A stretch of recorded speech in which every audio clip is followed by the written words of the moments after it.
Hi, I'm Lily, and I'm 31 years old. I just got married to Larry, who is 9 years older than me. But let's go back a little, shall we? Let me tell you about the day Larry and I first met. It was at one of those fancy garden parties our parents loved to host. I was 20, just out of high school, and Larry was 29, the new rising star at his father's company. I remember him walking up to me with a glass of champagne in his hand. "Lily, right?" he asked, his voice smooth as silk. "I've heard a lot about you." I blushed, unsure of what to say. "And you're Larry. I've heard a lot about you too," I replied. He laughed, a sound that made my heart skip a beat. "Hopefully all good things," he said. We spent the rest of the evening talking, laughing, and, to my surprise, connecting in a way I hadn't expected. That night, our parents saw us together and started thinking about us getting married. It took a few more years, but eventually their plan worked out. Before we got married, we signed a prenuptial agreement. It was straightforward. If one of us cheated, the other could end the marriage and walk away with $7 million. I had no intention of cheating, so I signed it without a second thought. I remember the day we signed that agreement. My dad, a man of few words, but with a big heart, looked at me with concern. "Are you sure you're okay with this, Lily?" he asked, his voice steady but with a hint of worry. "Dad, it's fine," I reassured him, giving him a quick hug. "I trust Larry and he trusts me. This is just a formality." Larry was there too, and he was the one who insisted on signing the paper. "I don't want you to feel pressured, Lily," he said, his voice sounding a bit tense. "If you're not comfortable with this, we can talk about it more." But I just shook my head and smiled at him. "Larry, I'm fine with it," I said. "I trust you," I said. He seemed relieved and gave me a warm smile. "And I trust you, Lily," he replied. That was the beginning of our journey together. We got married in a grand ceremony that everyone talked about. I was excited about starting this new chapter in my life, completely unaware of the storm that was on the horizon. After the wedding, we moved into a beautiful house just outside the city. It felt like a dream come true living with Larry and waking up next to him every morning. He was sweet, caring, and for a while, everything seemed perfect. Our honeymoon was like something out of a fairy tale. We spent 3 weeks at a gorgeous beach resort, soaking up the sun and enjoying each other's company. But when we returned home, things began to change. Larry became a different person, distant, always lost in thought. He started coming home late from work and would go straight to bed without even saying goodnight. We began sleeping in separate rooms, eating at different times, and barely talking to each other. One day, I decided to confront him. "Larry," I said, trying to keep my voice steady, "what's going on? You've been acting strange ever since we got back from our honeymoon." He looked at me, his eyes no longer filled with the warmth they once had. "I've just been busy with work, Lily," he replied, avoiding eye contact. "But we hardly talk anymore," I continued. "We're living like strangers in our own home." He sighed, running his fingers through his hair. "I know, Lily. I'm sorry. I'll try to make more time for us." But nothing changed. In fact, things got worse. Larry started coming home even later, sometimes not until the early morning. He stopped eating with me, and we barely saw each other. I began to have doubts. Was he seeing someone else? The thought made me feel sick, but I couldn't ignore the signs. I decided to confront him again. "Larry," I said one night when he came home late, "are you seeing someone else?" He looked shocked by my question. "What? No, Lily, I would never do that to you." "Then why are you always out? You never spend time with me," I said, tears filling my eyes. "I told you, it's just work," he said firmly. "I'm not cheating on you, Lily." But I couldn't shake the feeling that something was wrong. Larry was not the same man I had married. He was distant, cold, and seemed to be hiding something. I didn't know what to do. I loved Larry, but I couldn't keep living like this. I decided to start investigating. If Larry wasn't going to tell me what was happening, I needed to find out for myself. I began by checking his phone when he was in the shower.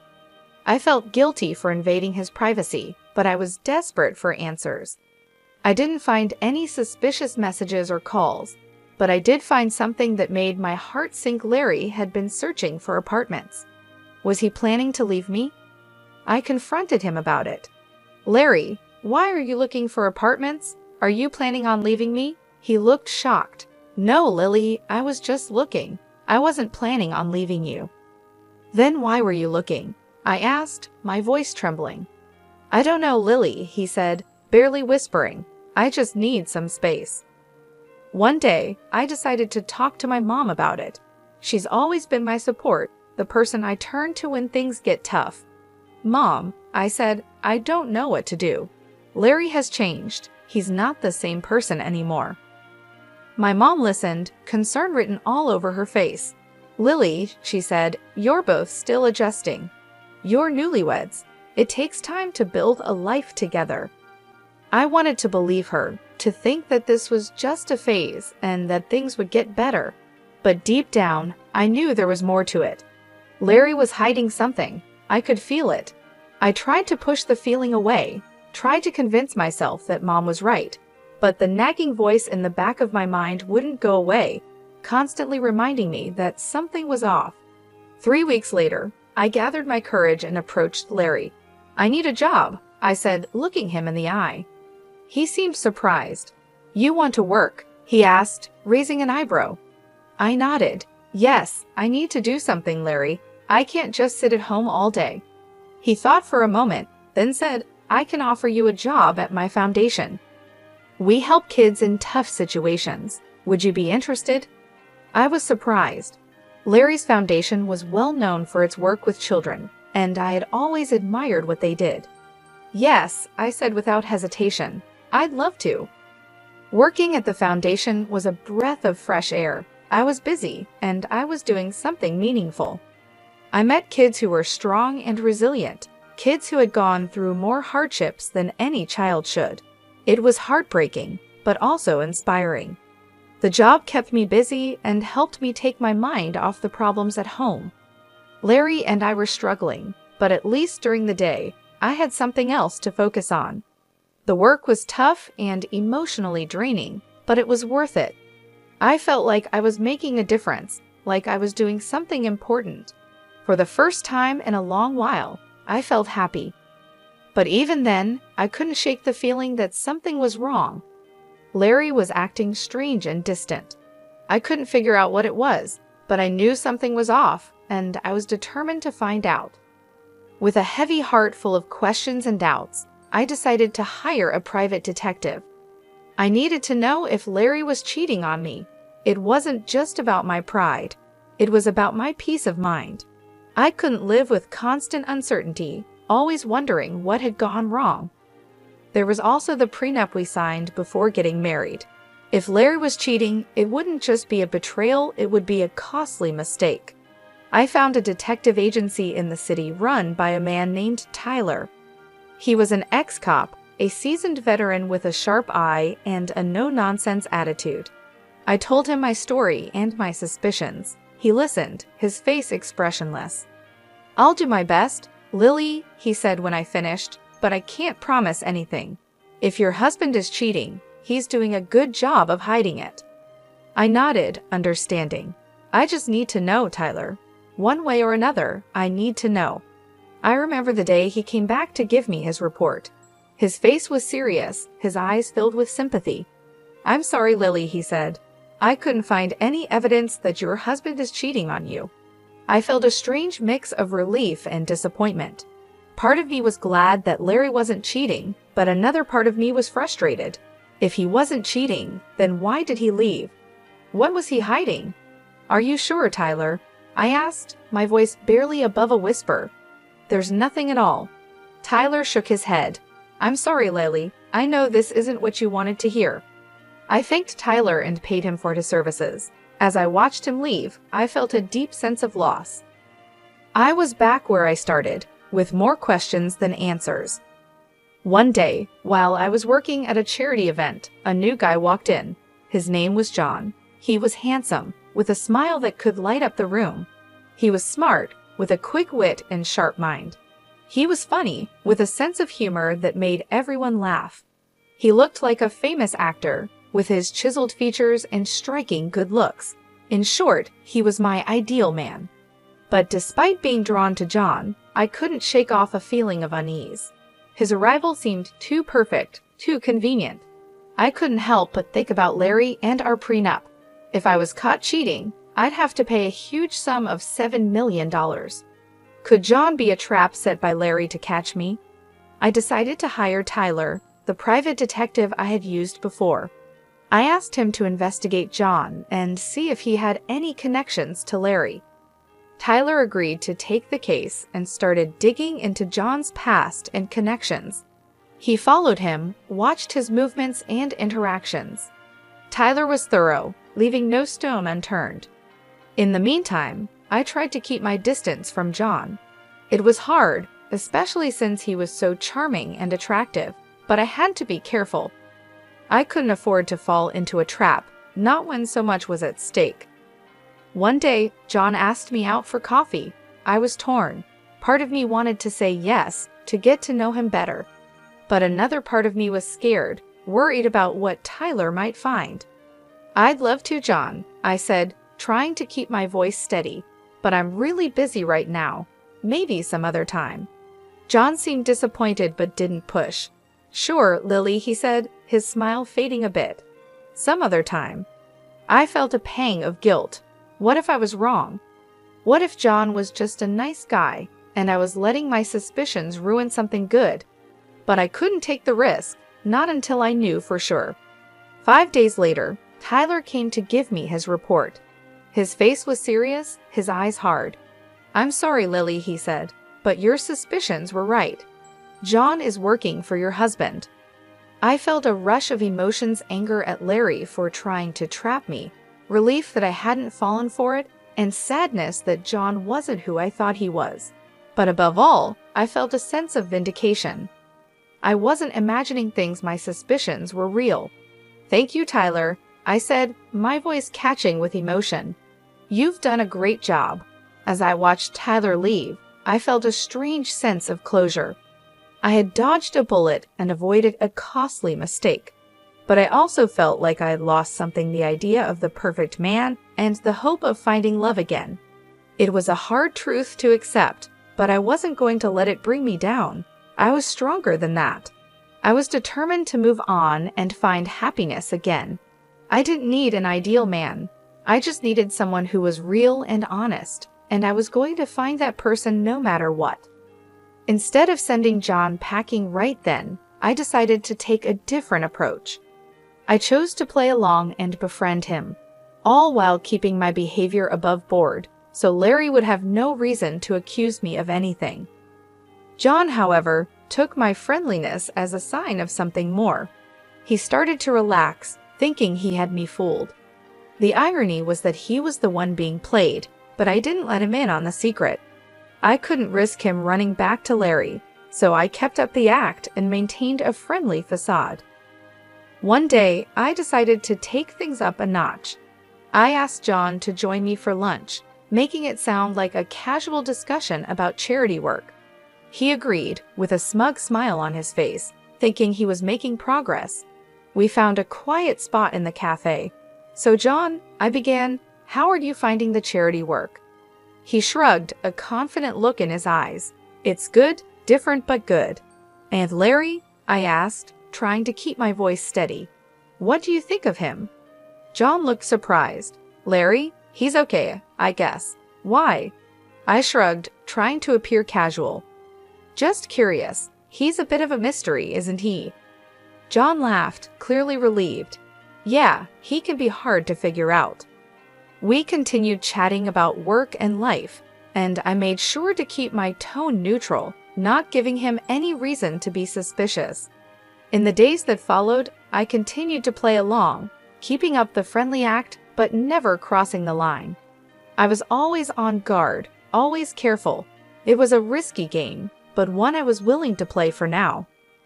One day, during one of our lunch meetings, John looked at me with a serious expression.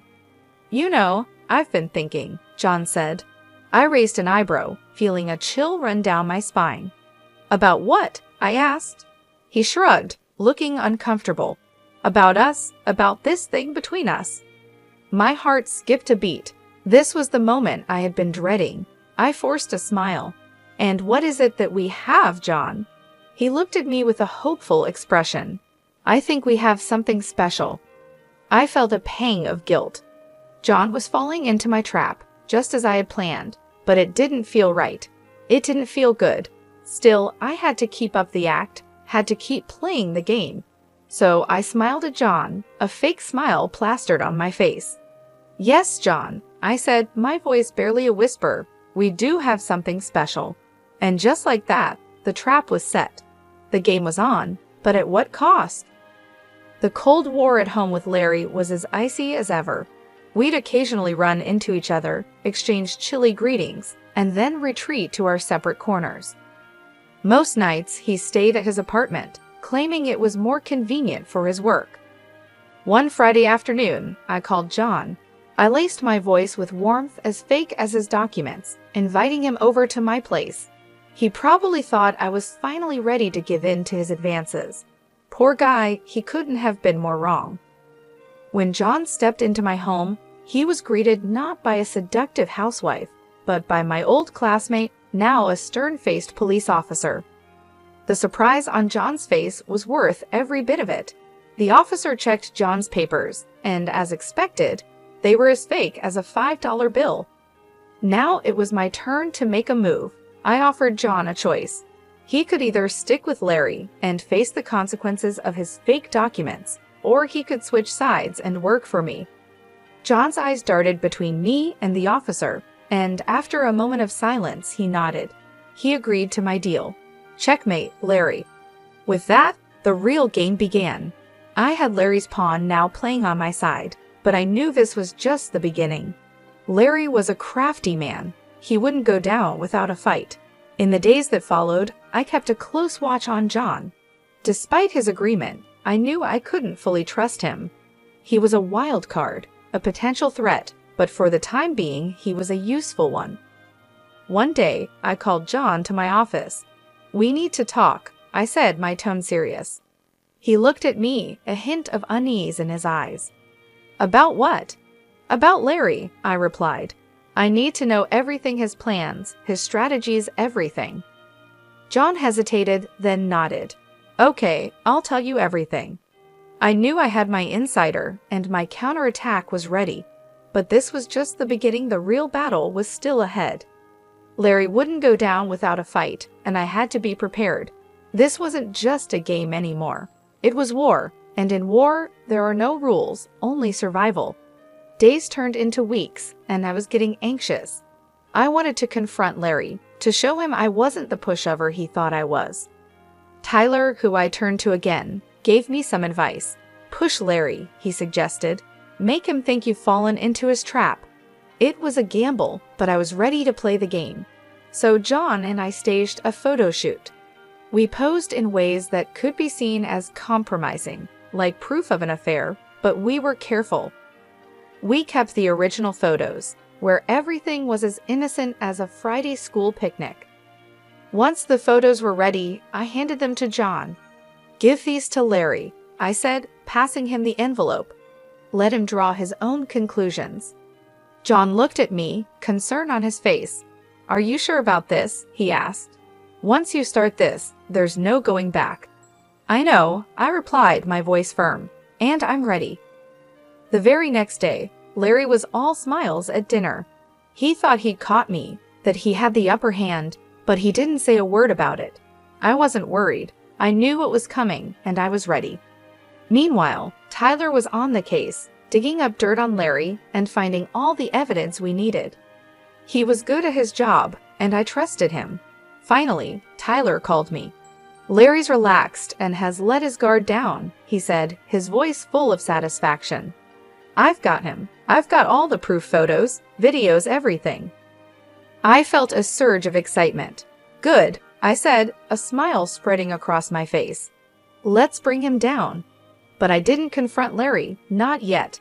I wanted him to think he was winning. I wanted to see the look on his face when he realized he'd been played. So I waited. I played the part of the dutiful wife, biding my time until Larry made his move. I knew what was coming, and I was ready. The clock was ticking towards the family dinner. I knew this was it, the showdown. Strangely, I felt calm. I was ready. The dinner was at Larry's parents' luxury mansion, a huge estate that screamed old money. Larry was there, of course, playing the role of the perfect son and husband. But I knew the truth, and soon everyone else would too. We were halfway through the main course when Larry cleared his throat and stood up, a smug smile on his face.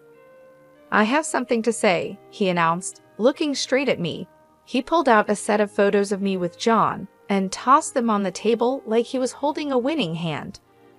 "Proof," he said, his voice full of triumph, "of my wife's infidelity." The room went silent.